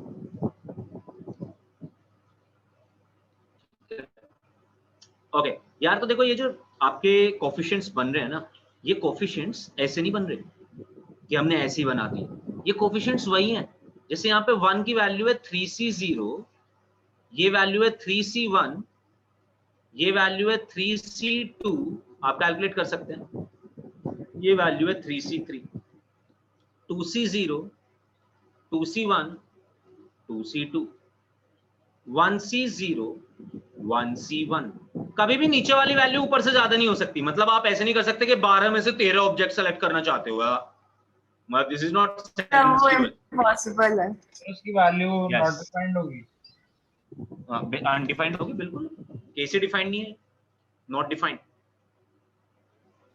12 में से 13 ऑब्जेक्ट सेलेक्ट कर रहे हो, ये तो खुद में मीनिंगलेस चीज है ना, कर ही नहीं सकते। तो इसीलिए, और ये वैल्यू थी 0C0, 0C0। जब आप पावर 0 निकाल रहे थे तो आप इसको लिख रहे थे 0C0, पावर 1 निकाल रहे थे तो 1C0 और 1C1 दो कोफिशिएंट बन सकते हैं इसके, 1CR बोल देते हैं हम इसको। जब पावर 2 होगी तो तब हम 2C0, 2C1, 2C2। जब पावर 3 होगी तो 3C0, 3C1, 3C2। जब पावर 4 होगी तो 4C0, 4C1, 4C2, 4C3, 4C4। यानी कि जितनी भी वैल्यूज यहाँ पे बन रही हैं, जो पास्कल्स ट्रायंगल में वैल्यूज बन रही थी, वो वैल्यूज ऐसे नहीं आ रही थी, वो वैल्यूज का कुछ मीनिंग था, वो वैल्यूज ऐसे बन रही थी। ये 1 बना था 0C0, जब पावर 0 लेंगे तो 0 में से 0 सेलेक्ट कर रहे हैं, जब पावर 1 लेंगे तो 1 में से 0 भी सेलेक्ट कर सकते हैं, 1 में से 1 भी सेलेक्ट कर सकते हैं, बट कभी भी ये पॉसिबल नहीं है। फिर से सुन लो, 12C13, यहाँ इसका मतलब हुआ 12 में से 13 सेलेक्ट करना चाहते हैं। यार 12 तो आपके पास ऑब्जेक्ट्स ही हैं, 13 कैसे सेलेक्ट कर लोगे? तो नीचे वाली वैल्यू कभी भी बड़ी नहीं होगी ऊपर से। तो आपको ये देखना है कि जो जो भी कोफिशिएंट बन रहे थे, जैसे कि सपोज पावर 2 के कोफिशिएंट बन रहे थे 1 2 1, आप देख सकते हैं उठा के दोबारा पास्कल्स ट्रायंगल में पावर 2 के कोफिशिएंट बन रहे थे 1 2 1, 1 2 1 के साथ ही देख लो, 1 वैल्यू है 2C0 की, 2 वैल्यू है 2C1 की, 1 वैल्यू है 2C2 की, ये जो लिखा हुआ है मैंने यहाँ पे। ऐसे ही पावर 3 वाले में कोफिशिएंट, हाँ हाँ सर मैं कह रहा था तो हम ये कह सकते हैं कि रो n+1 होगी और पावर n है तो वो 0 से लेके n तक होगी। बिल्कुल, 0 से लेके n तक ही जाएगी, करेक्ट बात है। तो आप इस चीज को देख सकते हैं कि किस तरीके से कोफिशिएंट बन रहे थे। अब एक बार वापस जरा मेरे साथ इस बात पे आओ जो हमने स्टार्ट करी, काफी लंबा डिस्कशन हो गया। x प्लस, हमें अभी तक ये खत्म कर देना चाहिए था वैसे लग रहा है, चलो कोई बात नहीं। x plus y to the whole power n, अगर मैं इसका एक्सपेंशन निकालना चाहता हूं, अब ये n क्या है? ये n है, कोई भी पावर ली जा सकती है, n हमेशा पॉजिटिव इंटीजर लिया जाएगा, x प्लस वाई का क्यूब, x प्लस वाई की पावर 4, x प्लस वाई की पावर 5, x प्लस वाई की पावर 6, x प्लस वाई की पावर 7, आप कुछ भी बनाना चाहते हैं, आप उसे कैसे लिखोगे? तो स्टार्ट तो होना चाहिए ये nc0 x की पावर n, अगली क्वांटिटी आएगी nc1 x की पावर 1 घटेगी, और जो कि इन दोनों का डिफरेंस भी है, ध्यान दो, n-1, और y की पावर 1 बढ़ेगी। अगली टर्म होगी nc2 x की पावर होगी n-2, y की पावर होगा स्क्वायर। ये n की वैल्यू हमें पता होगी, अभी तो आपको n दिख रहा है, जब हम इसे किसी भी फॉर्मूले में लगाएंगे तो मैं अभी लगा के भी दिखाऊंगा, तो हम इसे लगा सकते हैं। और लास्ट टर्म होगी ncn x की पावर 0, y की पावर n। ये है बाइनोमियल एक्सपेंशन। इसके सारे कोफिशिएंट्स का एक यूनिक मेथड है निकालने का। फॉर एग्जाम्पल, मैं यहां से निकालना चाहता हूं x प्लस वाई की पावर 6। आप 6 मैंने इसलिए लिया क्योंकि 6 एक तो कम टर्म्स बनेंगी, बहुत ज्यादा टर्म्स नहीं होंगी, पागल नहीं होंगे हम लिखते हुए इसे। दूसरी बात कि आपने 6 वाली वैल्यू को आप उससे भी आसानी से निकाल सकते हो, पास्कल्स ट्रायंगल से भी, राइट। तो स्टार्टिंग होनी चाहिए इसकी 6c0 x की पावर 6, करेक्ट है बात। इसके बाद x की पावर घटती जाएगी, y की पावर बढ़ती जाएगी, y की पावर 6c1 x की पावर घटेगी 5 होगी, y की पावर 1 बढ़ेगी 1 होगी। जो नीचे कोएफिशिएंट आ रहा है वही y का पावर है। 6c2 x की पावर होगी, अगर इन दोनों को घटा दें तो, यानी कि 4, ऐसे भी याद रख सकते हैं, ये भी तरीका है। और y की पावर होगी जो नीचे नंबर लिखा हुआ है 2। बिल्कुल आ रहा हूं, बस तेरी बात, अभी किसी को भी डाउट पूछना है बिल्कुल पूछ सकते हैं। पूछ ले उर्वशी, वैसे बात पूछ ले। सर इस फॉर्मूले से फिर हम कोफिशिएंट कैसे निकालेंगे? हाँ फिर से बोल। सर मतलब हम जो ये फॉर्मूला लिख रहे हैं इसमें कोफिशिएंट भी तो आएगा, वो कैसे निकलेगा? कोफिशिएंट बच्चों यही है ना, 61, 62, 63, ये कोफिशिएंट ही है। इसकी वैल्यू सॉल्व करना कोफिशिएंट बनेगा, वही वैल्यू आएगी जो वहां से आएगी। चेक कराऊंगा अभी, रुक जाओ। Okay sir. 64 x का स्क्वायर y की पावर 4, 6c5 x की पावर 1 y की power 5, and then 6c6 x की पावर 0 y की पावर 6। हाँ जी, 6c0 मैंने बताया, जब भी c0 निकाल रहे हैं आंसर हमेशा 1 आना। जब भी c और जब भी nc0 का एंड ncn का आंसर 1 है। अब आप n को कुछ भी रख लो, चलो आपने रखा n को 6, 6c0 और 6c6 दोनों का आंसर 1 है। 12c0, 12c12 दोनों का आंसर 1 है। 10c0 एंड 10c10 दोनों का आंसर 1, राइट। तो 6c0 बना, इसका आंसर 1 आया, जो कि हमारा, याद करो, पास्कल्स ट्रायंगल में दोनों लेफ्ट मोस्ट और राइट मोस्ट कोफिशिएंट भी तो 1 ही बनते थे हमेशा। Yes sir. Okay, 1 into x की पावर 6 प्लस 6c1 सॉल्व करा। 6c1 को सॉल्व करने का तरीका 6 को एक बार एक्सपैंड करो, यानी कि बचेगा सिर्फ 6 डिवाइडेड बाय 1 फैक्टोरियल x की पावर 5 इंटू वाई। 62 कैलकुलेट करने का तरीका 6 को 2 बार एक्सपैंड करो, 6 into 5 divided by 2 factorial x की पावर 4 y का स्क्वायर। 63 को कैलकुलेट करने का तरीका 6 को 3 बार एक्सपैंड करो, डिवाइडेड बाय 3 फैक्टोरियल, यानी कि 6 ही होगा, x क्यूब y क्यूब। हाँ जी, कोई भी डाउट पूछना चाहता है बिल्कुल पूछ सकता है। सर बट ये तो बहुत ज्यादा लेंदी हो जाएगा। हाँ, लेंथी तो हो ही जाएगा, मतलब लेकिन ये पास्कल ट्रायंगल बनाने से ज्यादा जल्दी ऐसे समझो, एज कंपेयर टू, नहीं, एज कंपेयर ऋषिक, पास्कल्स ट्रायंगल अभी तो तेरे को इजी लग रहा है, x प्लस वाई की पावर 6 थोड़ी निकलवाएंगे तुझसे, x प्लस वाई की पावर बहुत बड़ी बड़ी भी निकलवा सकते हैं। नहीं सर, मैं कह रहा हूँ पास्कल ट्रायंगल से इजी है ये। अच्छा, वैसे भी ऐसे भी तो सोचो कि x प्लस वाई की पावर 15 अगर हमें निकालनी पड़ गई, तो अगर हम नॉर्मली मल्टीप्लाई करके निकाल रहे होते तो भाई मैं तो नहीं निकाल पाऊंगा, मैं तो हार मान लूंगा, मैं तो पहले ही कह दूंगा सॉरी, नहीं इतना बड़ा नहीं निकाल सकता मैं कुछ पैटर्न निकालने की कोशिश करूंगा, उस काम को जल्दी खत्म करने की कोशिश करूंगा। पास्कल्स ट्रायंगल में मेरे को 16 रोज बनानी पड़ेंगी। अभी इसमें और भी आसान हो जाता है, ये पता है आपको, ये बहुत आसान भी हो जाता है, मतलब और भी आसान हो जाएगा ये। हाँ थोड़ा सा तो लेंदी होगा ही, ऐसा तो नहीं कि देखो एकदम तो नहीं लिख सकते एक ही बारी में, पर अगर हम 2 लाइन में भी 3 लाइन में भी इसका आंसर लिख पा रहे हैं तो ये भी बहुत बड़ी बात है खुद में, क्योंकि अगर x प्लस वाई की पावर 6 अगर हम निकालने बैठेंगे तो काफी टाइम लग जाएगा हम गाइस। 64 की वैल्यू वही होगी जो 62 की है। अब ये चीज हम बाद में सिखाएंगे आगे चल के, ये भी वही है। 65 की वैल्यू वही होगी जो 61 की है, यानी कि 6 आएगा इसका आंसर। एंड 66 की वैल्यू 1। तो अगर हम यहाँ पे बात करें x प्लस वाई की पावर 6 की, तो देखो ये बन जाएगा। अब आप लिखो इससे नीचे वाली लाइन में, क्या सभी लोग इसे लिख चुके हैं? Yes sir. कोई बचा है तो सिर्फ हैंड रेज कर दे, मेरे को बता दे अगर इसमें से कुछ भी बचा है किसी को।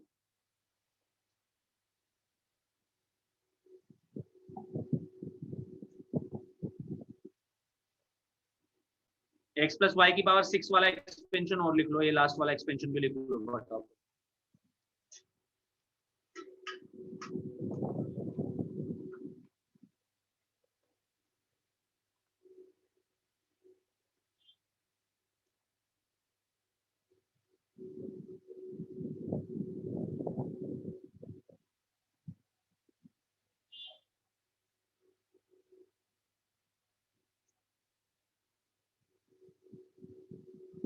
x प्लस वाई की पावर 6 का एक्सपेंशन, एंड आफ्टर दिस हम इसको फाइनली एक्सपैंड करके भी लिख सकते हैं। इसका आंसर गाइस सभी लोग निकालो फटाफट, मैं लिख रहा हूं ऊपर। क्या इसका फाइनल आंसर बनना चाहिए था?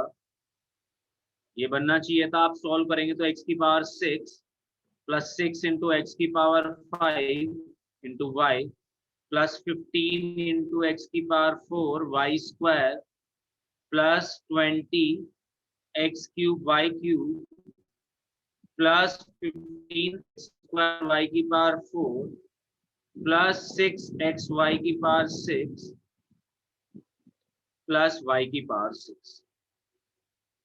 ये फाइनल आंसर बनेगा। बट आपको तीनों लाइंस लिखनी है, ये भी और ये भी। ये आपको कंप्लीट सॉल्यूशन सिखाती है। अब आपकी एक क्लास बाइनोमियल थ्योरम की कैंसिल हो चुकी है फर्स्ट, मतलब आप जितना बाइनोमियल थ्योरम की पहली क्लास में सीखने वाले थे वो आप आज सीख चुके हैं।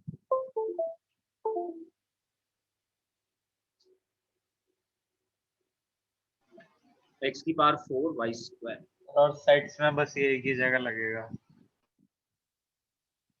सेट्स में ये बस एक ही जगह लगेगा और यही सबसे अच्छी चीज है सेट्स की बस, और तो सब सेट्स में बच्चों वाला मटेरियल है, मतलब आसान ही है पूरा सेट। बस वहीं पे सेट जाके थोड़ा सा क्या यूज होगा? अभी बताते हैं सेट्स में क्या यूज होगा। देखो ये टॉपिक ना ऐसा है, बीएनसी टॉपिक ऐसा है कि उसका यूज तो कहीं भी हो सकता है, क्योंकि काउंटिंग तो कहीं भी कर सकते हैं हम, और जहां जहां काउंटिंग, और जो कि हर जगह खुद में,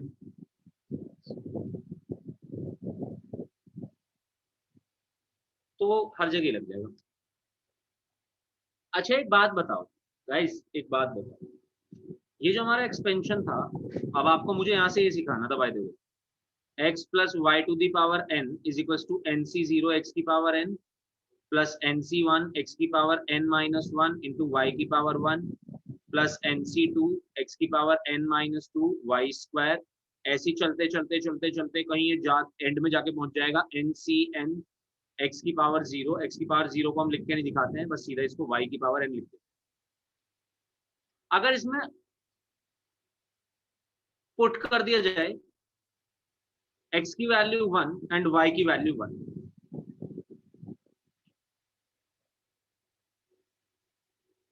पुट करो x की जगह भी 1 और y की जगह भी 1, देखना जरा LHS क्या बनेगी।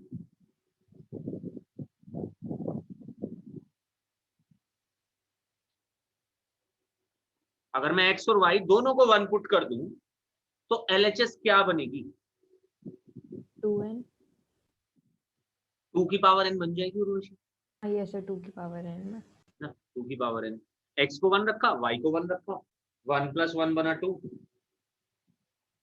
Dot dot dot dot dot dot n c n y to the power. हमने इसमें x को भी 1 पुट किया, y को भी 1 पुट किया, तो ये बना 1 + 1 यानी कि 2 to the whole power n।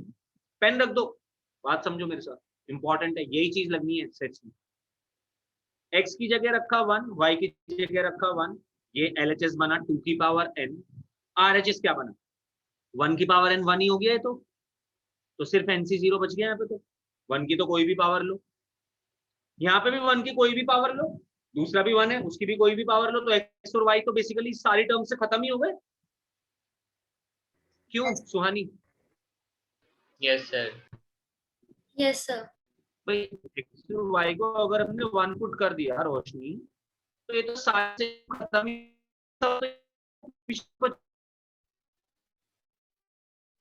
Sir आपकी वॉइस बहुत क्रैक जैसे हो कि रही है। यहाँ पर NC0,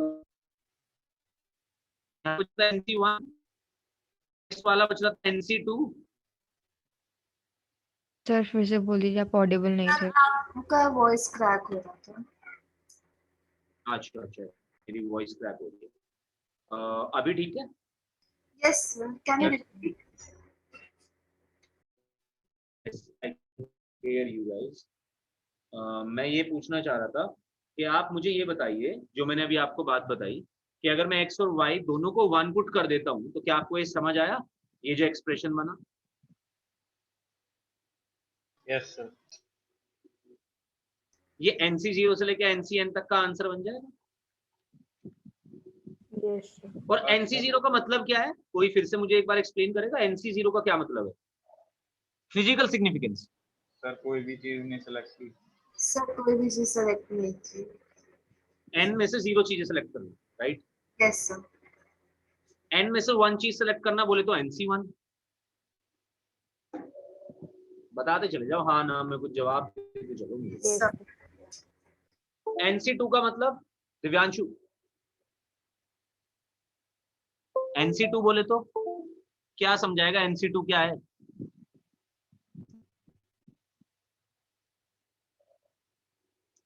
Divyanshu, am I Audible?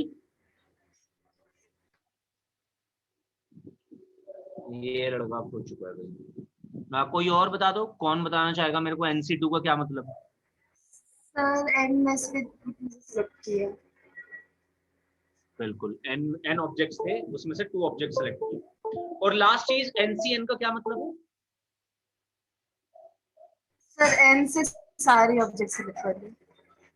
n से n ऑब्जेक्ट्स थे, n के n सेलेक्ट कर दिए। ठीक है, यस चलो ये हमारे काम की चीज थी भाई, इसको लिख लो जरा यहाँ पे। Hello sir. हाँ जी, सर वो मैं माइक नहीं हो ऑन तुम? नहीं कर पाया क्योंकि अभी जो बाजू वाला फ्लैट है ना सर, उसमें कंस्ट्रक्शन का काम चल रहा है तो बहुत साउंड आता है, इसलिए मैंने माइक ऑन किया नहीं।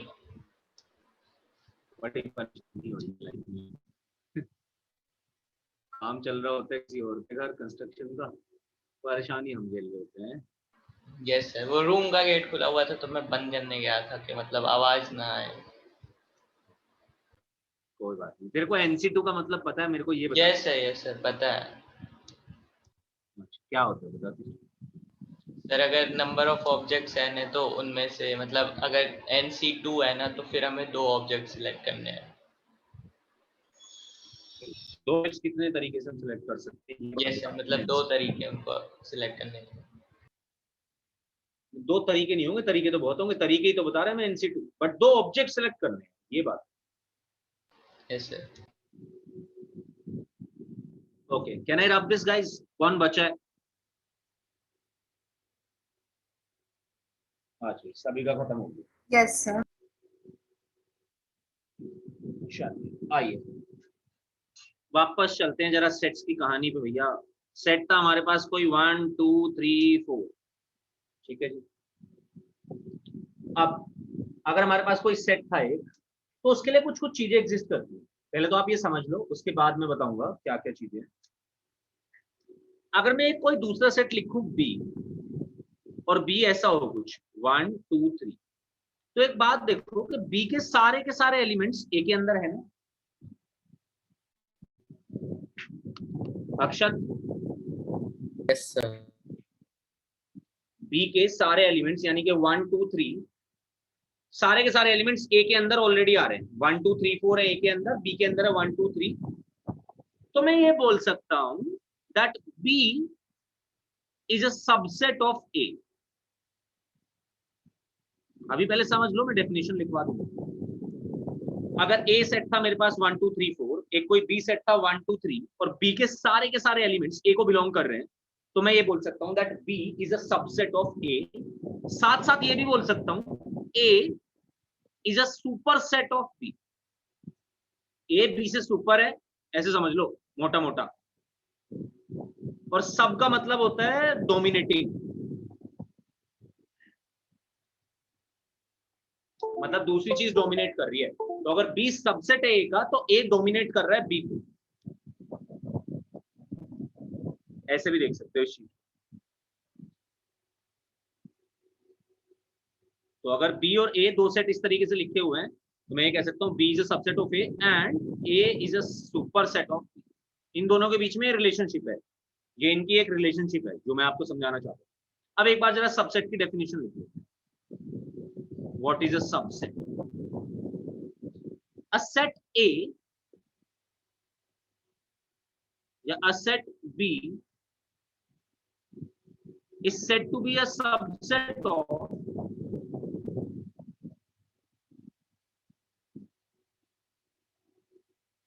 set A, right? If every element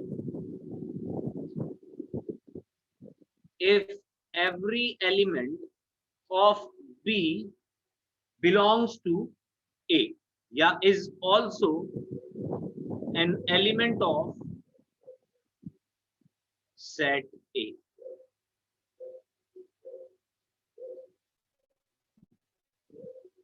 अगर हम एक सेट को दूसरे सेट का सबसेट बोल रहे हैं, तो हम ये बोल देंगे कि भाई बी का सारा एलिमेंट ए का भी एलिमेंट होना चाहिए। और इस चीज को हम ऐसे रिप्रेजेंट करते हैं बाय द वे,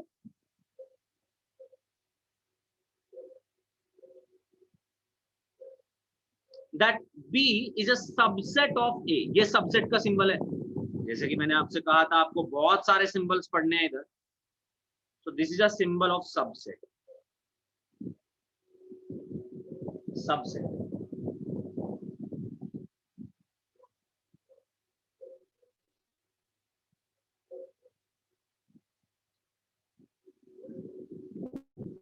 अच्छा जी, दूसरी चीज super set.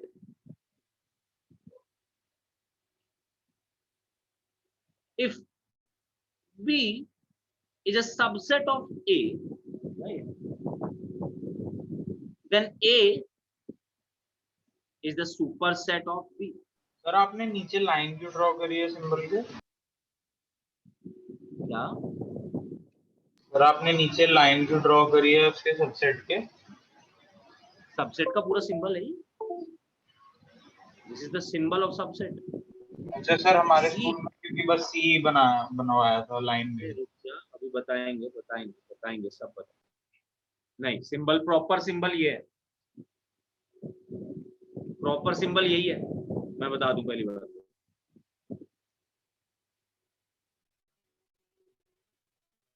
Okay sir. Sir ये तो हमें तब बनवाया था कि जब इक्वल हो या फिर सबसेट हो स्कूल में। हाँ, तो इक्वल सेट भी सबसेट तो होते ही। हाँ yes sir.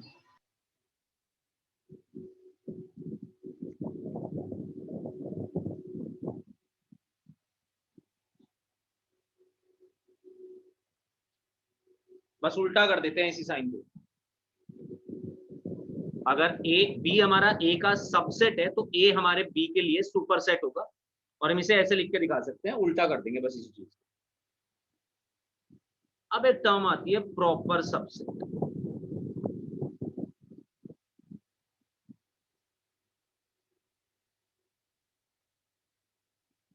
If A is a subset of B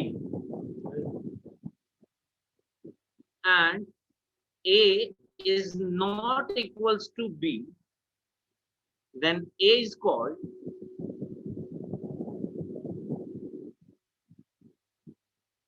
then A is called a proper subset of B. करते हैं इसको एक्सप्लेन हम पहले जरा फटाफट से लिख लो. Then A is called a proper subset of B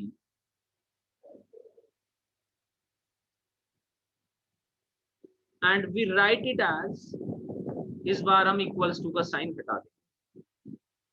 ये प्रॉपर सबसेट के लिए साइन यूज होता है, ना कि सबसेट के लिए. सबसेट का तो साइन यार देख वही रहेगा, हमेशा वही रहेगा. और साथ साथ ये बात जरा ध्यान रखना, if there exist even a single element in B,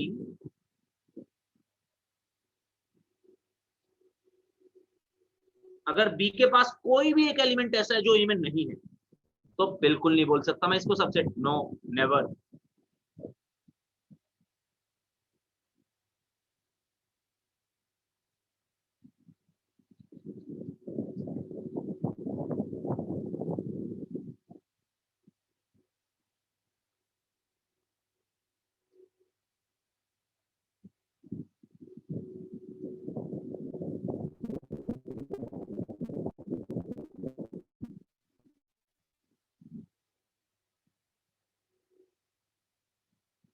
और हम इसको ऐसे लिख सकते हैं,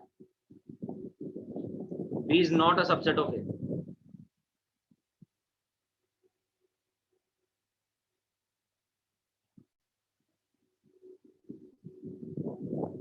कट कर दो बस, नॉट.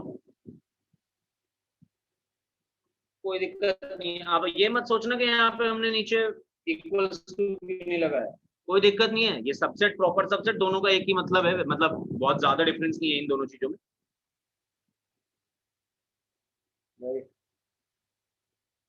अच्छा, अब मेरी बात समझ लीजिए, पहले ये लिख लो सारा फटाफट. Can I rub this? कौन बच्चा है जिसने नहीं लिखा है? Sir, you can rub this. हाँ, लिख लो, कोई दिक्कत वाली बात नहीं. मैं आपको कुछ कुछ एग्जांपल्स दिखाना चाहता हूँ, तब तक आप मुझे बताएंगे क्या ये सबसेट है या नहीं है. पहले तो आप देख लूँ आप पहचान भी गए हैं कि नहीं.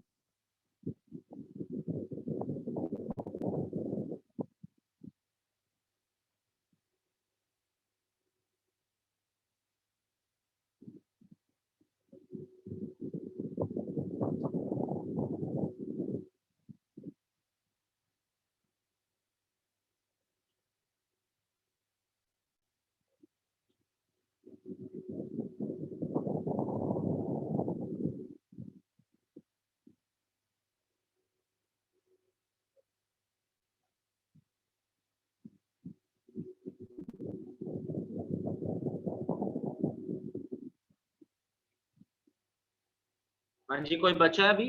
ये सबका नोट हो गया? ओके. तो मैंने आपके सामने एक एग्जांपल लिखा हुआ है, दोबारा लिखने वाला हूँ जिसको मैं. ए की वैल्यू है 2 3 5 7 9 और एक सेट है मेरे पास बी जिसमें मैंने लिखा हुआ है 2 3 9 and I want to ask whether B is a subset of A. हाँ जी, बता दो, कौन बताए? सुहानी से पूछना है मेरे को, रुक जाओ. Yes, sir. Whether B is a subset of A?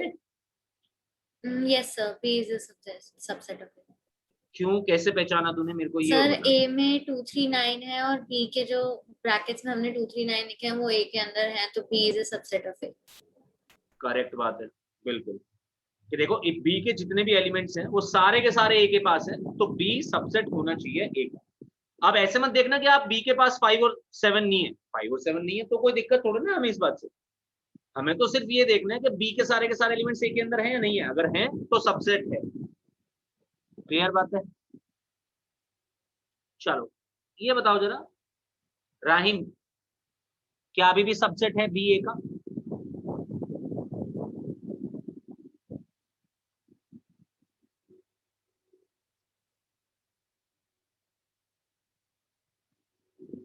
Akshat sir.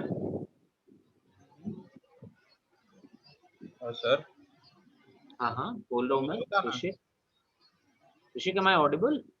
Yes sir, cut रही थी सर, मुझे बताना है. नहीं राहिम. अच्छा.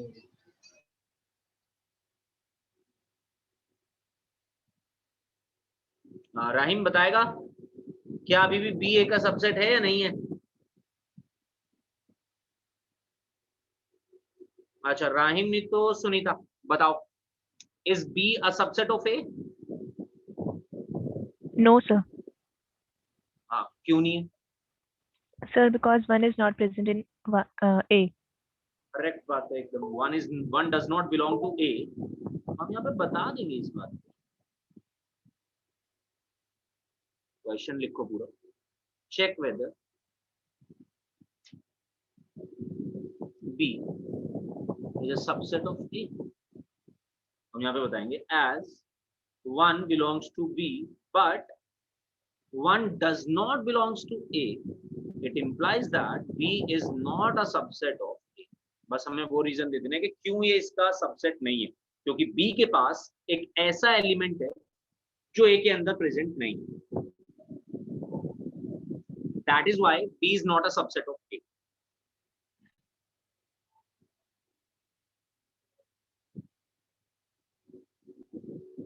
अच्छा आप एक और बात ध्यान रखिएगा, आपने शुरुआत में कुछ स्टैंडर्ड सेट्स पढ़े थे, मैं आपको याद दिला देता हूँ। n सेट होता था नेचुरल नंबर का, so natural number is a subset of W, in fact proper subset. अब ये भी समझाता हूँ प्रॉपर सबसेट, नेक्स्ट चीज यही है। Then Z, then Q rational numbers, and rational number is a subset of real numbers, and real numbers is a subset of complex numbers।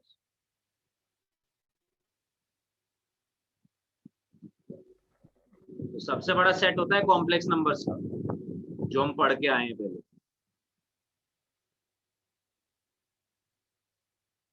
फिर real numbers, फिर रैशनल, फिर इंटीजर्स, जेड या आई कुछ भी लिख सकते हैं इसको, फिर होल नंबर, फिर नेचुरल नंबर।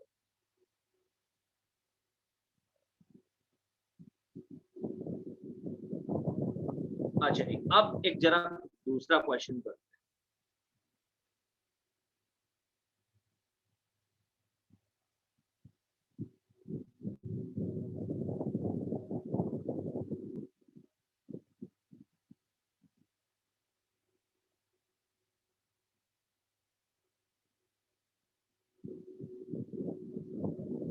क्वेश्चन है right all the subsets of A 1, 2, 3। हमें इसके सारे के सारे सबसेट लिखने हैं जो भी इसके पॉसिबल है।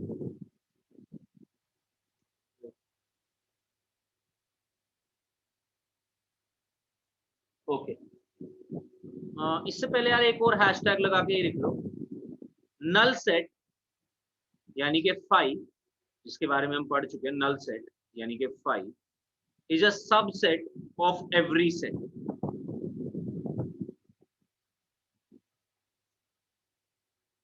नल सेट सबका सबसेट होता है। नल सेट बोले तो हमने कोई भी एलिमेंट नहीं उठाया, वो भी इसका एक सबसेट ही है, या तीनों के तीनों एलिमेंट उठा ले वो भी इसका एक सबसेट ही है। पर चलो मैं आपको इसके पहले सबसे पहले सारे के सारे सबसेट्स लिख के दिखाता हूँ, कौन कौन से इसके सबसेट्स हो सकते हैं।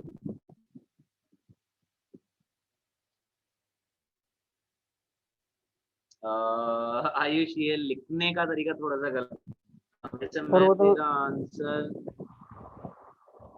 मैं तो सिर्फ नंबर दे रहा था। हाँ मैं समझ रहा हूँ, 2 बचे हैं बस इसमें भी, जैसे तूने भेजा है उसके जहां तक मुझे लग रहा है उसके हिसाब से 2 बच गए। हाँ जी देखिए सारे के सारे सबसेट्स इसके कैसे लिखे। एक तो इसका सबसेट होगा 5, क्योंकि 5 तो सबका सबसेट है। आप 5 लिख सकते हैं, या फिर आप 5 को 5 बोले तो कोई एलिमेंट नहीं है मतलब, या आप 5 को ऐसे भी लिख सकते हैं। नहीं ये तो तू लिख चुका था, एक तो 5 तूने छोड़ दिया और एक 1, 2, 3 छोड़ दिया। या फिर इसका दूसरा सबसेट हो सकता है ये, अगर ये हम देखें तो ये इसका एक सबसेट है। अकेला 1 आ रहा है इसके अंदर, 1 इसके अंदर भी आ रहा है, इसके अंदर भी आ रहा है, दोनों सेट एक दूसरे के सबसेट। ऐसे ही अकेला अगर 2 लिखता मैं ब्रैकेट के अंदर तो ये भी इसका एक सबसेट होता, ये सेट भी इसका एक सबसेट बनता। अकेला 3 लिखता ये सेट भी इसका एक सबसेट बनता। देखते चले जाओ। अब ऐसे मत सोचना कि इनका नाम तो आपने कुछ दिया नहीं, नाम आप अपनी मर्जी से दे सकते हो इन सारे सेट्स को। पहले वाले को दे दो कुछ भी A, दूसरे वाले को B या A1 A2, ये A1 है सपोज, ये A2 है सपोज। चलो मैं नाम देते हुए लिखता हूँ, आपको ज्यादा और अच्छे से बात समझ आती है। ये सपोज कुछ A3 है, ये सपोज कुछ A4 है।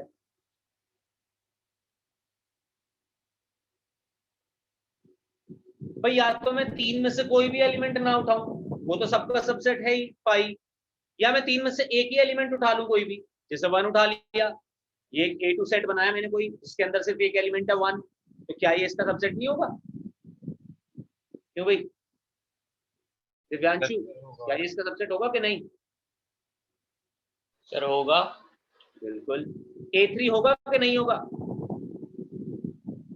होगा। करेक्ट बात है। उसी तरीके से ऋषिक A4 होगा कि नहीं होगा? सर होगा।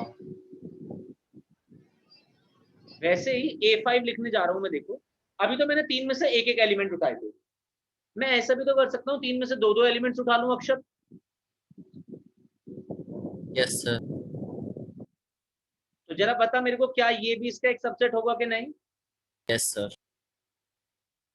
और बता दे, एक तू बता, चल मेरे को दो एलिमेंट वाला बता कोई भी। सर 2,3।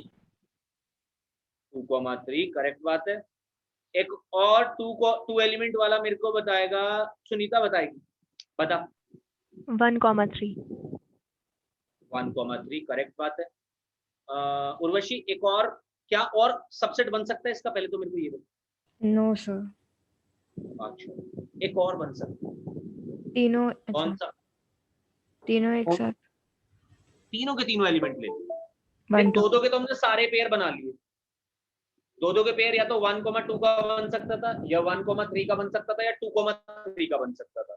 और ये बात हमें ऑलरेडी पता है कि हम 1,2 को सेट के अंदर लिखें, ऐसे लिखें या ऐसे लिखें, इसका कोई अलग अलग सेट थोड़ी ना है। 1,2 लिखें या 2,1 लिखें, अलग अलग सेट नहीं है, सेम ही सेट है, एलिमेंट्स तो सेम ही है ना। करेक्ट बात है एकदम दिव्यांशु, वेरी गुड। तो लास्ट जो बनेगा वो ये बन सकता है जो 1,2,3 बने। ठीक है, कितने सेट सबसेट्स बने टोटल? सर फिर ये A belongs to A8 नहीं हो जाएगा, ये सबसेट कैसे हुआ? A belongs to 8, हाँ करेक्ट बात है। A belongs to नहीं बोलेंगे Urvashi, A is a subset of A8 हो जाएगा ऐसे। belongs to तो एलिमेंट के लिए बोलते हैं। Okay sir. सर वो इक्वल सेट ही हो जाएगा। इक्वल। बिल्कुल, A और A8 अगर हम ध्यान से देखें तो यहाँ पे इक्वल सेट ही बन जाता है। अच्छा, प्रॉपर सबसेट अपनी की बात सुनिए।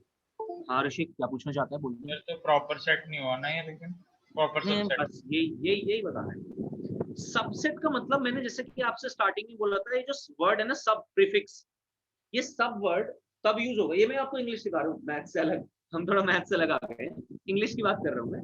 सब का मतलब ये है कि जहां जहां सब लगेगा ना, तो इसका मतलब हो गया कि दूसरी चीज डोमिनेट कर रही है हमको। करेक्ट बात है। सबका मतलब ये है कि दूसरी चीज डोमिनेट कर रही है। मतलब अगर मैंने ये बोला कि A2 is a subset of A, तो A2 is a subset of A का ये मतलब था कि A डोमिनेट कर रहा है, A2 छोटा है, मतलब A के पास ज्यादा एलिमेंट्स होंगे, A2 के पास कम एलिमेंट्स होंगे। डोमिनेट करने का मतलब यही तो है, ये इससे बड़ा है। ऐसे समझो, और थोड़ा मोटा मोटा अगर आप समझना चाहते हो तो सब word is used when we want to tell that something is dominating over other, right? बहुत सारे वर्ड्स हैं सब के और भी। ओके, अब A8 और A के बारे में अगर हम देखते हैं तो यार यहाँ पे वो डोमिनेटिंग वाली रिलेशनशिप बन नहीं रही है, यहाँ पे इक्वल वाली रिलेशनशिप बन रही है। करेक्ट बात है। एंड सबसेट, प्रॉपर सबसेट का मतलब तो ये है, मतलब सबसेट का प्रॉपर मीनिंग तो ये है कि हमारी चीज डोमिनेट करनी चाहिए, बट इस केस में डोमिनेट नहीं कर रही, तो हमारी पहली प्रेफरेंस इसको इक्वल सेट बोलने की होती है। या तो आप ऐसे समझो, या फिर आप ऐसे समझो, इन 8 के 8 सेट में जो भी इसके सबसेट्स बने हैं, एक ही तो सेट ऐसा है जो इक्वल सेट है, और 7 के 7 तो छोटे ही हैं, इक्वल तो नहीं बोले जा सकते। तो पहली प्रेफरेंस जो होगी हमारी A8 को बोलने की, वो इक्वल सेट होगी, ना कि सबसेट होगी। मैं ये नहीं कह रहा कि वो सबसेट नहीं है, no no, properly A8 is a subset of A, कोई दिक्कत नहीं है उसमें ना, that is definite, that is certain that A8 is a subset of A, कोई प्रॉब्लम नहीं है उसमें। But I am just saying that कि मेरी पहली प्रेफरेंस A8 के लिए ये होनी चाहिए कि मैं A8 को इक्वल सेट बोलूं। सबसेट तो है ही भाई, सबसेट तो और भी साथ है यार, कोई दिक्कत नहीं है, सबसेट तो 8 के 8 है, बट A8 इक्वल सेट भी है। तो अब मेरी बात सुनिए, प्रॉपर सबसेट जो अभी हमने टर्म यूज करी थी ना, ये तो A1 से लेके A7 तक है, ये तो है इसके प्रॉपर सबसेट, क्योंकि ये प्रॉपरली डोमिनेट कर रहा है A इन 7 के साथ, बट 8वें वाले पे डोमिनेट नहीं कर रहा, 8वें वाले के इक्वल है, राइट? सर तो सबसेट हम कहेंगे उसे, बट वो एक्चुअल सबसेट नहीं हुआ, वो एक्चुअल सबसेट नहीं हुआ, वो मतलब सबसेट तो है, वो ऐसी बात नहीं है, बट वो प्रॉपर सबसेट नहीं है, बस ऐसे बोल, वो इम्प्रॉपर सबसेट है, वो सबसेट की डेफिनेशन को फिट कर रहा है, बट अगर हम सबसेट को फिजिकली देखें तो वो उसको फिट नहीं कर रहा कि यार सबसेट का मतलब तो डोमिनेटिंग होता है, एक चीज डोमिनेट करनी चाहिए दूसरे पे, यहाँ पे डोमिनेट नहीं कर रही, यहाँ पे इक्वल है बिल्कुल, जैसे ग्रेटर देन और इक्वल टू वाला होता है, बस एग्जैक्टली ग्रेटर देन और इक्वल टू वाला कॉन्सेप्ट है, ये इक्वल्स टू है, तो ग्रेटर देन इक्वल्स टू में ग्रेटर देन नहीं है, सिर्फ इक्वल्स टू आ गया इन दोनों में। तो हम ये बोल देते हैं, मेरी बात जरा ध्यान से सुनिएगा, दो बातें आपको यहाँ से समझनी है मेरे साथ साथ। पहली बात कि भैया कितने टोटल नंबर ऑफ सबसेट्स बनेंगे। अब मान लो अभी तो मैंने आपको 3 ऑब्जेक्ट्स दिए, 3 एलिमेंट्स दिए, मैं इसी के अंदर 6 एलिमेंट्स दे देता, 10 एलिमेंट्स दे देता, और मैं आपसे पूछता बताओ टोटल सबसेट्स कितने बनेंगे, और ये क्वेश्चन आपसे पूछा जाएगा, आपको एक सेट दे दिया जाएगा, पूछा जाएगा टोटल नंबर ऑफ सबसेट्स इसके कितने बन सकते हैं, तो आप कैसे निकालेंगे? आप ऐसे निकालेंगे भैया, total number of subsets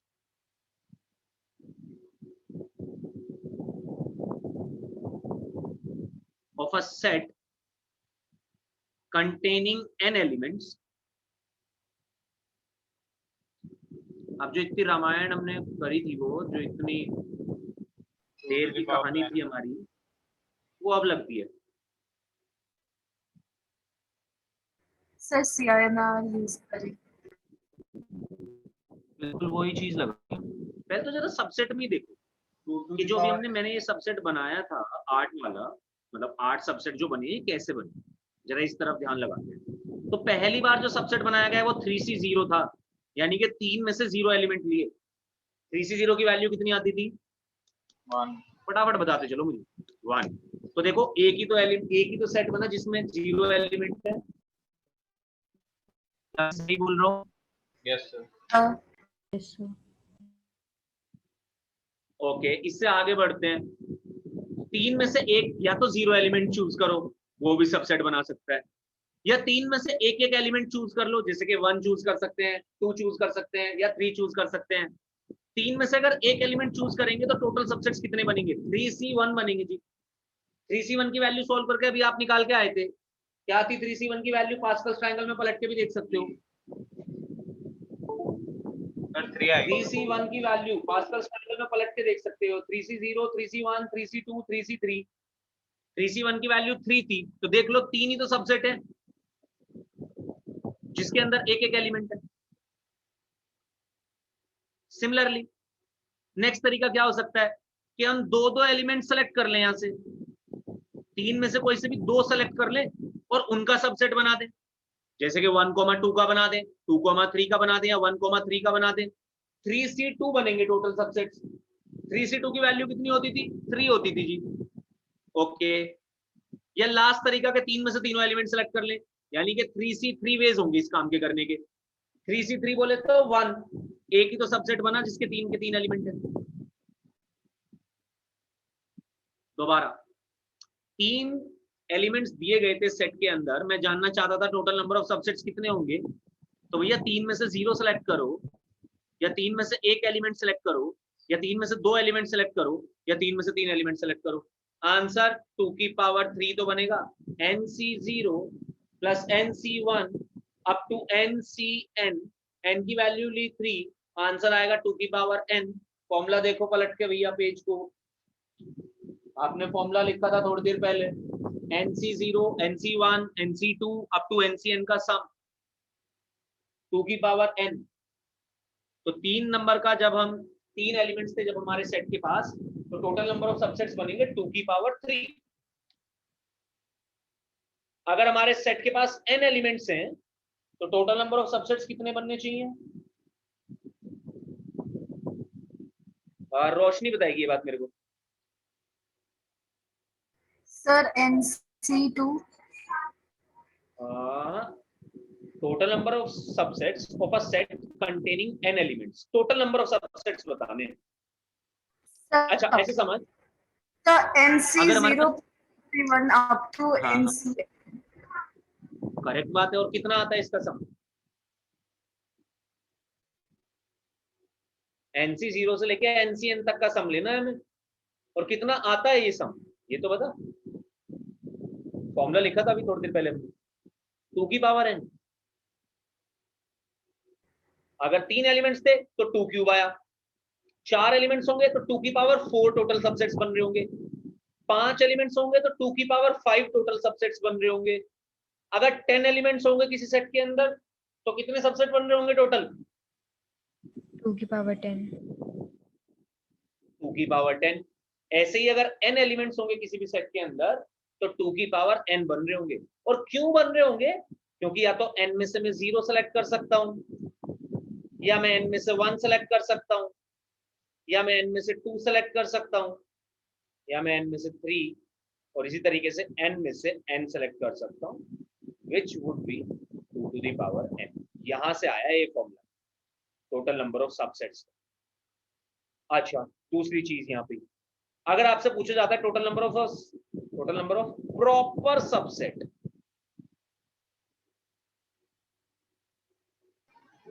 total number of proper subset of a set containing n elements, तो इसका आंसर हो जाएगा, बस लास्ट चीज है, 2 to the power n इसका minus आंसर हो जाएगा 2 to the power n minus 1। एक सेट ऐसा होता है जो इक्वल सेट भी होता है, बस हमेशा एक ही सेट होगा जो इक्वल सेट होगा। NCN ही तो होगा इक्वल सेट, राइट? तो उस सेट को अगर हम माइनस कर दें तो और जो सबसेट्स बचेंगे वो प्रॉपर सबसेट्स होंगे, ठीक है? तो total number of proper subsets of a set containing n elements 2 to the power n minus total subsets में से एक सेट को माइनस कर दो, बस ये प्रॉपर सबसेट की वैल्यू आ जाएगी आपके पास। चलो नेक्स्ट क्लास में हम इसको कवर करेंगे, बचा हुआ टॉपिक और वेन डायग्राम्स भी साथ साथ। बचा हुआ क्या है, ये तो ऑल नहीं होगा। हाँ जी ऋषिक बोलिए। यस सर, मेरे को पूछना था सर, जो PMI वाला चैप्टर NCERT में वो आता है इसमें जेई में? नहीं जेई में नहीं है, सिलेबस से सर आपकी आवाज कट रही है। बोल रहा हूँ ऋषिक, जेई में नहीं आता है PMI वाला चैप्टर। अच्छा ओके सर। चलिए फिर मिलते हैं यार, ऑलरेडी 10 मिनट लेट हो चुके हैं, हमारी क्लास है। Thank you sir. Thank you. Sunita बिल्कुल नल सेट प्रॉपर सबसेट है, क्योंकि वहां पे तो डोमिनेट हो बचा, तो वो proper subset. Sir null set के कितने सबसेट्स होते हैं? नल सेट के कितने सबसेट होते हैं तू बताएगा, कितने एलिमेंट्स नल सेट में? सर 0। यानी कि एक ही सेट। अच्छा तो वो 0 ओके नो बनेगा बाय ना? बाय। आशिक बात है मेरी, मैं बहुत लेट हो गया यार, 10 मिनट हो गई है मेरी तो। Okay sir okay. Okay bye bye.